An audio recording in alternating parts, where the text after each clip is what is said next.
So, Vanessa, thank you so much for joining and taking time out of your busy schedule. It'd be great if you can kindly introduce yourself, your experience, some of the amazing things that you guys are doing at Pluvo, which you've now changed your name to as well. So it'd be great if you can expand about some of the new changes in the business as well. Yeah, absolutely. I'm Vanessa. I'm the CFO and co-founder of Pluvo, aka Rain. We've recently had a change just because of the name of the product, and I think we wanted to have a more unified vision and front-facing name so that people can just recognize the product and also the business. And so, yeah, we're full-fledged now online Pluvo.io, and we'll be going with that name moving forward. And I guess a little intro on me is so I'm from Ottawa, Canada, which is the capital. So definitely a government town. Right. So grew up around a lot of public servants. My parents were public servants, and really my whole family was. And so I definitely grew up in a place where we were taught to, serve the public, make our societies and communities a little bit better. And so when we started Rain, we actually started by building a product that was for public sector. So it was a budget management software in order to really improve the processes with budgeting and financial planning within organizations, Right. because there was a lot of silos and everything was done on spreadsheets. And there's a lot of experiences that I had there when I worked as a financial analyst for the public sector.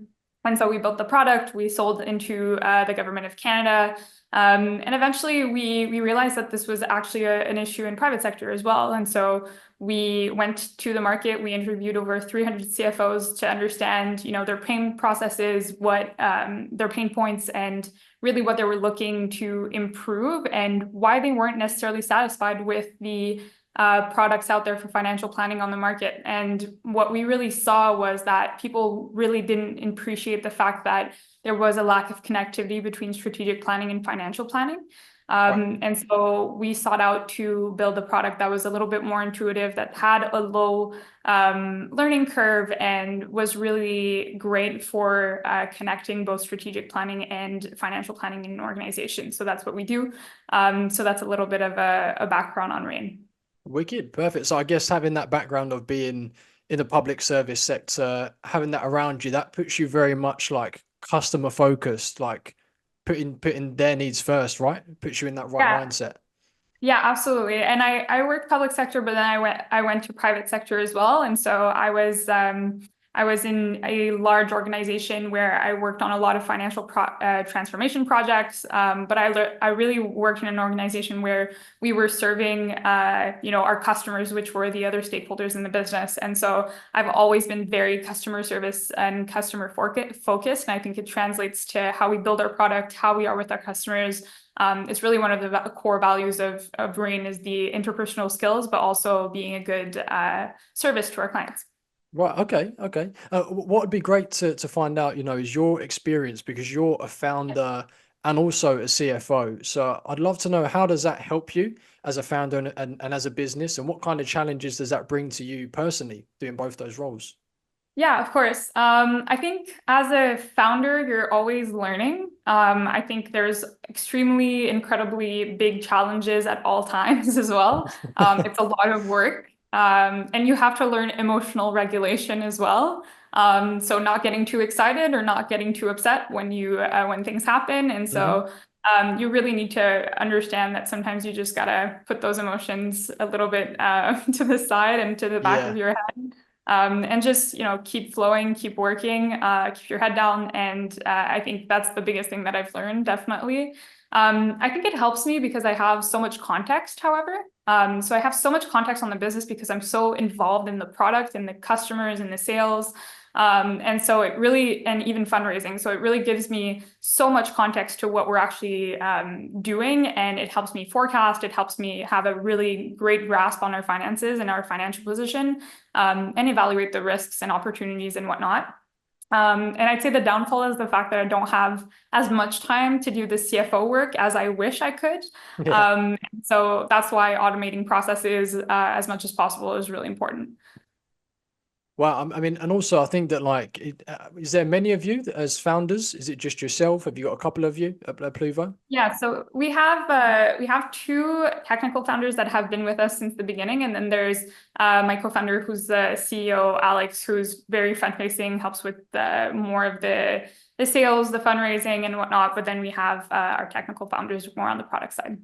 I think it's good to have, especially if you've got two or three founders, that everyone has their niche. And I think not a lot of founders, even someone like myself, doesn't have the luxury of having that finance backing. So if you can really just focus on that as well as get involved in the customer experience, it can only help the company and also yourself in personal development as well, right? Yeah, and I think it's really it brings diversity, and that's another one of our values at Pluvo. It's really having diversity of thought. And so having, engineers with financial slash business backgrounds, it really creates great things if you can get on the same page. Of Yeah. course, sometimes it's really just about communicating and making sure that you can leverage everyone's talents and ideas. And honestly, that's really the best. I think it's one of our superpowers really is the fact that we're so well-rounded when it comes to our team. And also in your previous answer, you mentioned a little bit about the fundraising process. I'd love to hear a little bit more about this because there's so many startups and so many founders that have been through that process. Some have probably had great experience, maybe some not so much. So I'd love to hear your journey. If you could do it again, what would you do differently? Any kind of tips that you can provide would be amazing. Yeah, awesome. I think the first tip I have is to have good mentors and good advisors around you that have done it before. Yep. I think without that, we'd be really lost. I think since the beginning, having people that are trusted advisors and that you can go to with ideas or with, suggestions, and you can also give them, maybe investment terms that you were given, and sometimes you're not sure if you should be taking a deal or not. And so Mm. really leveraging those resources is something that's key. And then I'd say definitely having good lawyers. Have good lawyers, have good lawyers you can ask questions to. Make sure you're always prepared as well. Like have a good data room, have good financials, know your answers. Not looking prepared is definitely going to play against you. And so that's definitely important. And then again, I think just emotional regulation again. And the reason I say that is because you're going to get no's regardless. I'd love to hear. I'm sure there's people that have raised and haven't gotten no's, but I think it's very, very rare. And so I think you just have to take some and leave some sometimes. Sometimes there is things that you can hear the feedback and maybe adapt and improve. But I think sometimes the deal is just not good for the investor, and that's okay. Yeah. And you just can't get down on yourself on it. And so, yeah, keep pushing. And yeah, you're going to get a yes for sure. I think also, negotiate terms. Don't bring necessarily, don't be super, super stiff about your terms. Have an open discussion with your investors. And yeah, I think that's another tip. And then the thing I would do differently is not raising during the summer. So I Right. will Okay. never do that again. Because people are on vacation and it's just the worst time. And so, I yeah, see. I suggest doing it more in the fall or in the spring. And make sure that it's a good peak time in business time and not during summer vacation. So that's one thing I would do differently. Yeah, I can imagine, right? Because like there's so many people that need to be in the same room. Could be five, maybe even 10 people. All it takes is half those people to be around holiday. Things get pushed back and pushed back. So, between that gap between summer and maybe Christmas break will be perfect. Maybe something that's overlooked actually. So thanks for actually mentioning that. Yeah, Um, no problem. I think, uh, yeah, because then the due diligence process takes more time too, because the analysts are out and, there's so many things that go with it. So. Yeah, and I think you made a really good point because I'd actually love to hear a bit more about how you deal with things personally because I think when people are fundraising, they might go into it maybe a little bit naive and think this is exactly what we're going to get. We're not going to move. There's going to be no negotiation, and obviously it doesn't go that way. There's curveballs. There's things that happen, and you talk quite openly about emotional regulation. Is there things that you do personally just for yourself to take a breather, make sure you stay focused? Anything, any tips that you can share to keep yourself on track? Yeah, I think we have a tendency as founders to maybe take personally the feedback that we get. And so I think sometimes you go off, well, I think internally sometimes I go off and try to understand and maybe fix everything that they said we were doing wrong. But I think at Mm. the end of the day, it's not necessary. Maybe give yourself some time. Usually that's what I do, is just give myself some time, maybe analyze the feedback, and be upset. It's okay to be upset Yeah. for 15 minutes and then move on from there. And I think that's been the biggest thing. But really just give yourself some time to actually process the emotions, process the feedback, adjust what you can, and then move on. Really don't stick on it too long, because that's where you'll get to a place where it's not effective for your business and you're not progressing. Of course. So it's good to internally channel those emotions, deal with it for an hour or two, give yourself a break, and then make sure you continue to have that momentum going forward before you get in some kind of rut and take things personally. 100%. Yeah. Uh, Pluvo being very much an FP&A company, obviously you've got amazing software in the Pluvo app and the Pluvo website itself. I'd love to pick your brains about specifically FP&A, being an expert in the field, of course. What role does technology or good software in general play in your FP&A processes compared to companies that may do things a bit more manually, whether that be just an Excel or some kind of old way of doing it? How does software in today's world really excel the FP&A process?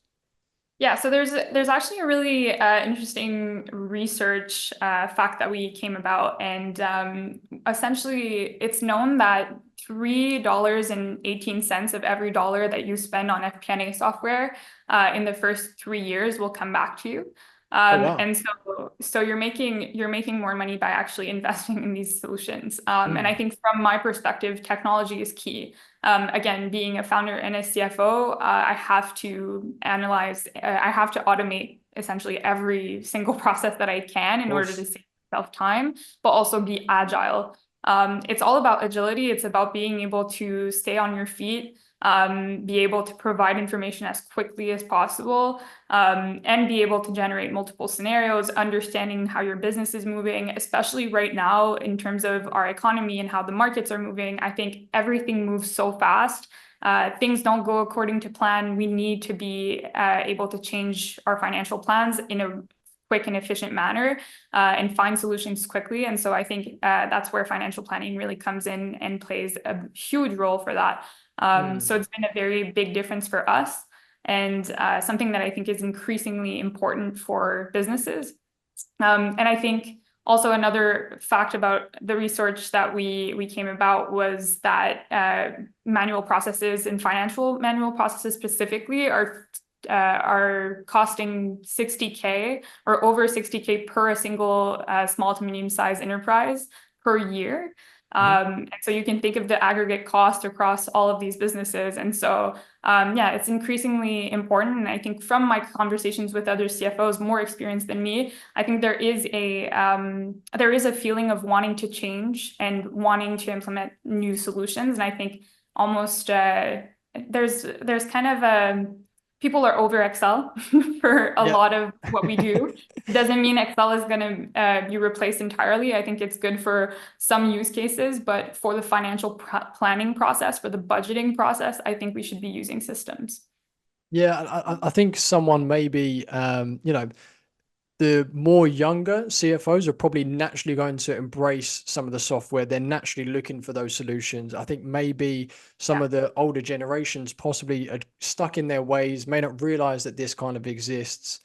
And I Mhm. think you've hit the nail on the head. I think people are now looking for those solutions. People are seeing, Chat GPT as an entry level way into AI and software, and now don't even realize that these kind of solutions like Pluvo actually exist and can just take away a lot of that manual work. That Yeah, and I think that the space is crowded, but it's all new softwares in the market. And so people are going about it in different ways, and I think everyone's kind of trying to solve it. If you look at enterprise or ERPs, you see that there's clear winners in the space, like let's say the QuickBooks of the world or Mm. NetSuite, Oracle, and et cetera.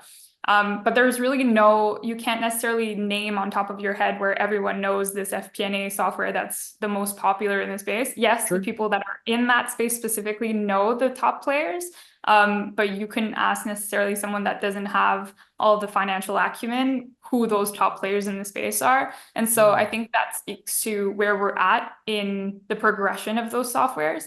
I think we're going to see winners in the next few years, and I'm excited to see them. Yeah, 100%. I think it's still, even though it's been around for a while, it's still very, very new in its Yeah. genre. I think you're right. You know, you think of the top three companies in each niche, and they're there. The FP&A side hasn't particularly got there yet, unless you said you're in that field and you know who they are. So watch this space, basically. Um, Yes. how do you, Vanessa, personally ensure an accurate forecasting process? I assume a lot of that is going to be down to the software that you use, but how do you do it personally, and what's some tips that you can give to others out there? Yeah, so we've actually built our software around a specific use case, which is really driver-based forecasting. And it's something that I do as well. I think it's really understanding what drives your business. Is it fundraising? Is it sales? And there can be multiple drivers. It could be GDP, maybe the interest rates really, really affect your business as well. And so it's understanding those external drivers and then those internal drivers and combining those in your financial forecasting and ensuring that you know the fluctuation of those drivers and the risks that is tied, and also the probability of them achieving the targets that you've had set for those drivers. So sales targets, or even investment targets, et cetera. And so understanding that there's fluctuations in those drivers and how they can impact your business. And again, it's being agile with financial forecasting. I think I reforecast all the time. You have to, especially when you're an early stage startup. But I think it's important to constantly be, updating and changing. And I think making a budget in the beginning of the year and then just sticking to it for the whole year is not something that we should be doing, especially not in this time or this economy, in my opinion. Yeah, I think I'm probably guilty of that. I'm sure many other people are, of just, especially when you're not maybe finance based, of Yeah. doing that, putting that budget in there. We're going to stick to this. All of our sales targets are going to be around this one number. But really you kind of have to be a bit more agile. Would you say you do it kind of monthly, quarterly, weekly, even those updates?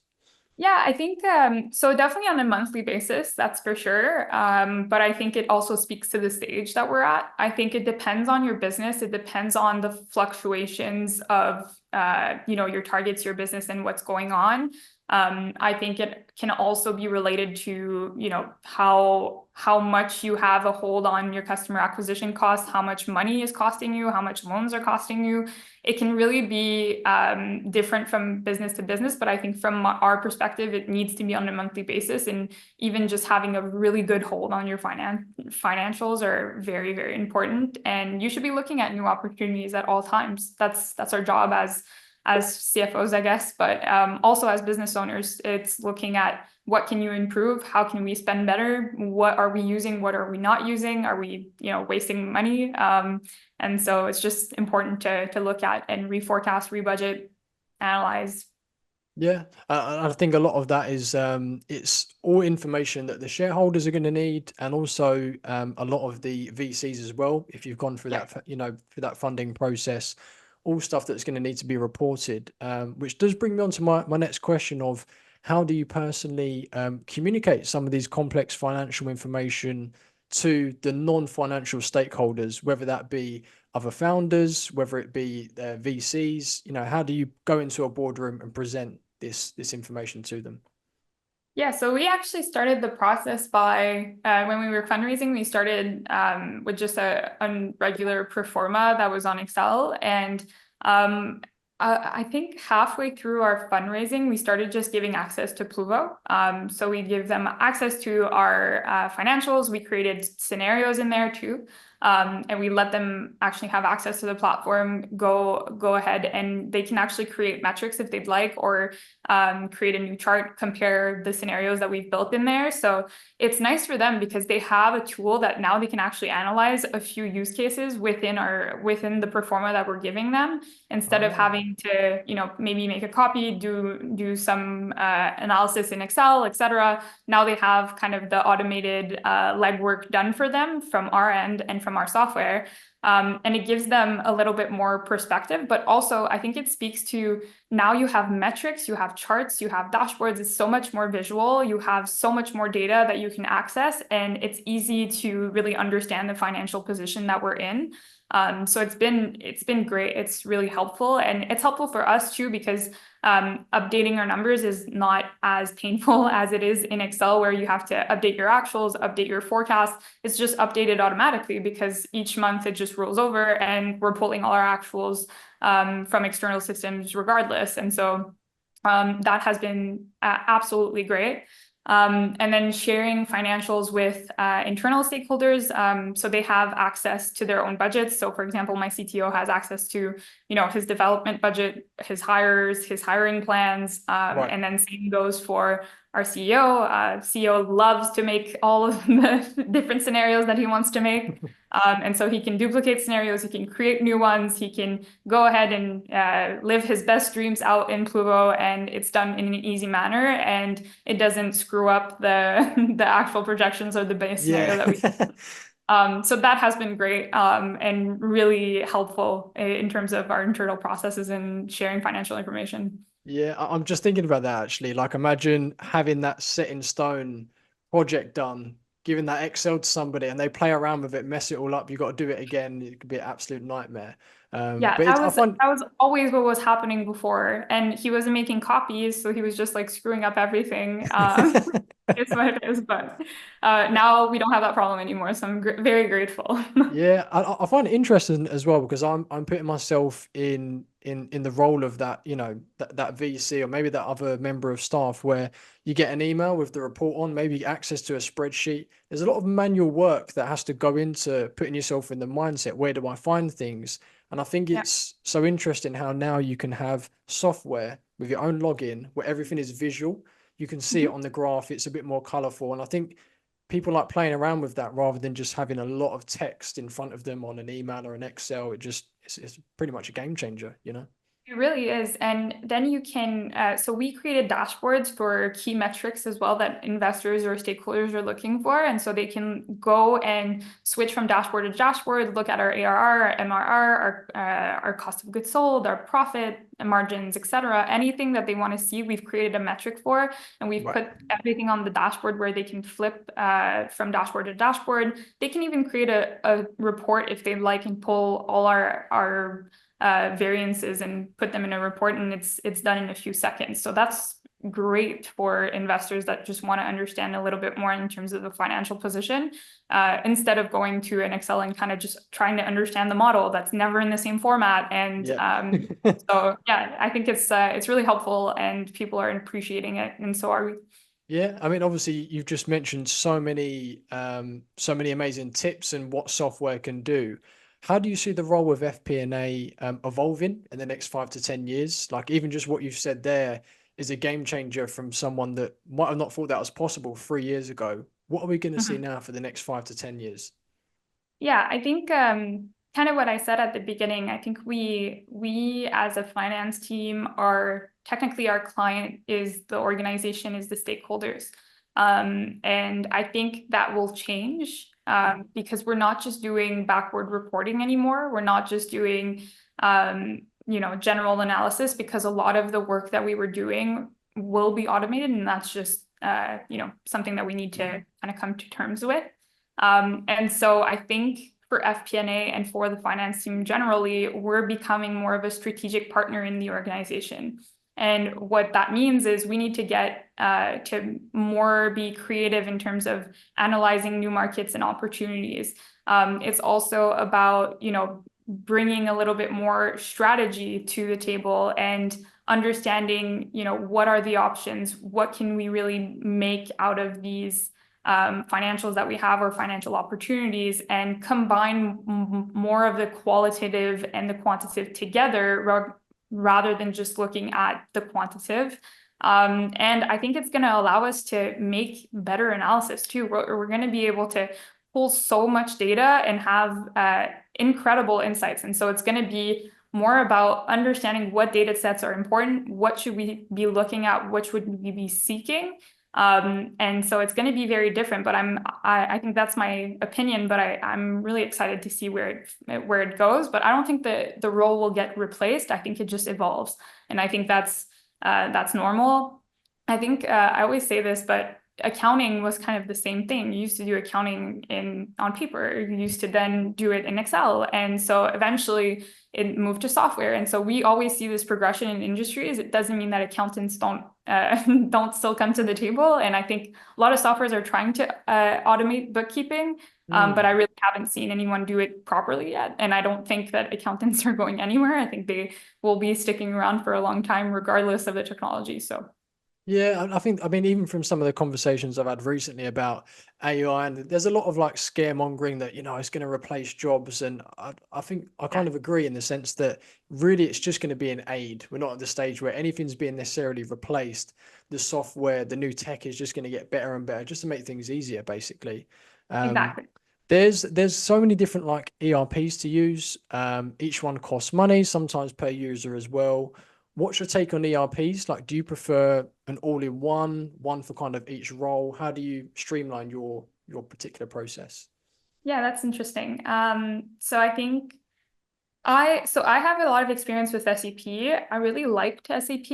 I know that that's maybe surprising, but I really liked it. I think, however, it is clunky. It can be hard to use at times, but I think when you actually have it set up properly and implemented properly, I think the power that SAP really gives you is incredible. However, it is a very enterprise grade software, and so I don't think SAP will be, used for SMEs. However, I think, for the lower market, you see Xero and QuickBooks. I think they've done a great job at simplifying it for the business owners. I think, making accounting a little bit more simple has been great from their perspective. And I think they've brought a lot to the table on that front. I know that we're seeing, so I think in those lower market, I don't necessarily have a favorite. I think honestly, I don't see one that's significantly better than the other. Yeah. I think they do a great job, and yeah, I don't really have a favorite there. And then mid-market, I feel like there's not that many players, or impressive players, in my opinion. But I think the ERP really just depends on your organization. I think just make sure that it fits with your needs and goals as an organization, that it's implemented properly. That's the biggest thing. I think from my front, if I can see an ERP like that actually automates the bookkeeping, then that's the one I'm going to go with. Yep. But I don't think, we'll maybe see it in the next few years, but we haven't seen it yet. However, there are tools like Puzzle or Campfire that have been pretty interesting coming to the table. And so I'm excited to see the new ERPs kind of pop up and see what the space is going to do.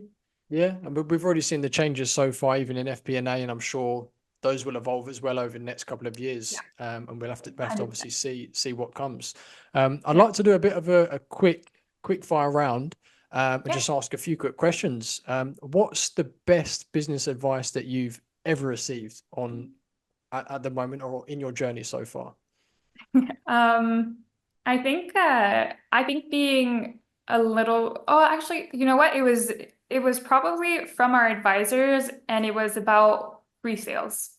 So what we did when we built Pluvo is we made designs and we went to the industry and we got feedback, but we also got pre-sales. So people paid upfront for our product, and it really gave us the right indicator that our product was good before even building.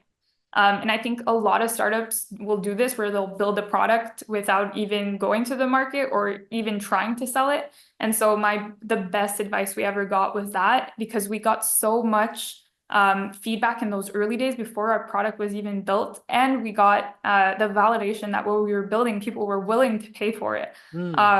And so, yeah, and we already had, all our beta users lined up, and we built great relationships with them because we were in talks with them as we were building. And so that was probably the best advice we ever got. Perfect. And this is a little bit off topic, but since we're talking about it, I think that first initial part is very, very difficult to do in terms of getting free sales, people to try out the product and pay for it.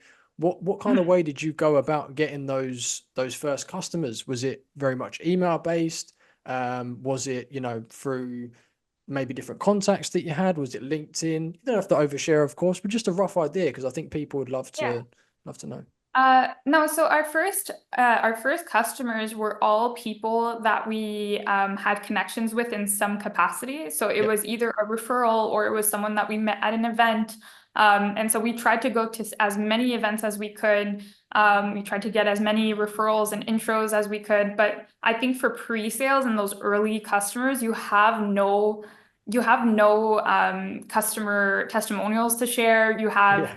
really no reputation in this space. And so how are people supposed to trust you, really, especially if your product's not built, right? So Mm. I think the biggest thing is really building those relationships in person or having people that you've been speaking with for a long time. And those are going to be your first customers, definitely. You need to look at people that are close in your circle rather than, looking for maybe a cold email and a cold LinkedIn. And I think now that's working for us because we have a little bit more brand identity. We have some testimonials that we can share. And so we have a little bit more reputation, but before we had none. So, and we have a Yeah. product, so we can test it out, but before they couldn't either. So Well, of course, I think the first customers are crucial to any kind of startup, of course, within that journey. What's a great tool or software that you're using at the moment to help your day to day? Of course, you're not allowed to say Pluvo, because it'd be a little bit unfair. Just it could be anything to do with anything about your day to day. yeah, of course. I think from a day-to-day perspective, we use a ton of tools. So we have some sales tools that we use. So we use instantly.ai for a lot of our lead generation and warming up inboxes, things like that. We have a lot of great tools on the development side that I won't necessarily speak on because I don't necessarily use them No, that go for it. much, more for my engineering team. And I'd say, honestly, this might seem like not impressive at all, but it's Canva, to be honest. Like Yeah. Canva has Okay. saved my life so many times with presentations and pitch decks and anything that you can think of, you can build in Canva. And honestly, with their AI features and everything that they've released in the last few months, people have been actually asking us who designs your pitch decks and who designs your sales materials because they were like, oh, obviously they're outsourcing this, but honestly, it's all been in-house because we just leverage the power of it. And honestly, if you really leverage templates and their features, you can really get some great quality stuff that you don't have to pay thousands of dollars for. So that's been honestly the tool that I absolutely love the most. Yeah, nice. That even makes me feel better because I'm a big user of Canva. I use it for all of Yeah, our currency market reports, for everything like that, and it is amazing. To be fair, it it just really saves is. you Yeah. going to Fiverr, and it's good as well because, like, especially if you're a founder or in any kind of role, really, especially if you're not used to doing those things, it's very easy to get into marketing just for using Yeah. Canva. It's quite intuitive. Yeah, Um, and plus there's a video recording. There's so many things you can do in there. So yeah, I completely agree. Big Yeah. fan. What's and lastly, what's the best way for people to contact you if they want to hear a bit more about Pluvo's offering, a bit more about FP&A, how you can help? What's the best way to reach out to you guys personally? Yeah, of course. Well, Pluvo.io is where you can find us, more information on us. You can book time and book a demo on there. And then the best way to get in contact with me or anyone on my team is really to go for our LinkedIn. So go search up Pluvo on LinkedIn. You can also search up my name, so Vanessa Galarneau on LinkedIn, and send me a message. I'm always on there, so I'll answer definitely. Perfect. Thank you so much.